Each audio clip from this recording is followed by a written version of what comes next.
আগামী জাতীয় সংসদ নির্বাচন কবে হবে এই প্রশ্নের উত্তরে রাজনৈতিক অঙ্গনে ব্যাপক আলোচনা হচ্ছে। সরকারের তরফ থেকে ডিসেম্বর থেকে জুনের মধ্যে নির্বাচনের কথা বলা হলেও বিএনপি সহ অন্যান্য রাজনৈতিক দল আরও আগেই নির্বাচন চায়। অনেকে আবার নির্বাচন নিয়ে সরকারের প্রতিশ্রুতিকে সন্দেহের চোখে দেখছেন।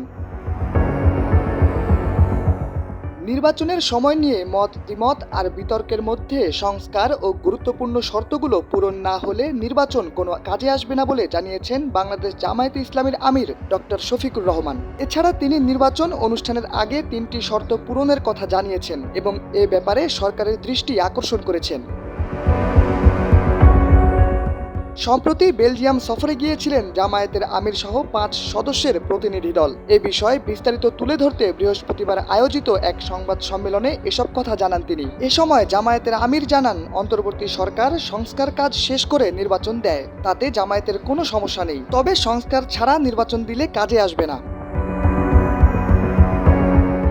নির্বাচন অনুষ্ঠিত হওয়ার আগে 3টি শর্ত পূরণের দাবি জানিয়েছেন ডক্টর শফিকুর রহমান। সেগুলো হলো সংস্কার, গণহত্যাকারীদের বিচার এবং সঠিক নির্বাচন পদ্ধতি। তিনি বলেন, ফ্যাসিস্টদের বিচার এমনভাবে হওয়া উচিত যাতে ন্যায় বিচার নিশ্চিত হয়। নির্বাচনকে এমনভাবে পরিচালনা করতে হবে যাতে কেউ সহজে প্রক্রিয়াটি নিয়ে প্রশ্ন তুলতে না পারে। এ বিষয়ে দলগুলোর মধ্যে আরও সংলাপ ও আলোচনা প্রয়োজন।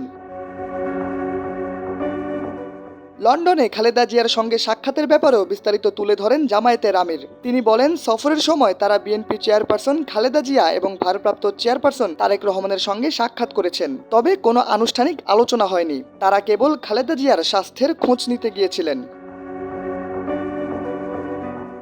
ডক্টর শফিকুর রহমান জানান, তাদের সফরের লক্ষ্য ছিল বিশ্বের অন্যতম প্রাণকেন্দ্র ইউরোপের সঙ্গে বাংলাদেশের সম্পর্ক ঘনিষ্ঠ করা, গণতন্ত্রকে শক্তিশালী ও টেকসই করা, নির্বাচন পদ্ধতি, অর্থনীতি, ব্যবসা বাণিজ্য সহ রোহিঙ্গা ইস্যুর মতো গুরুত্বপূর্ণ বিষয়েও আলোচনা হয়েছে।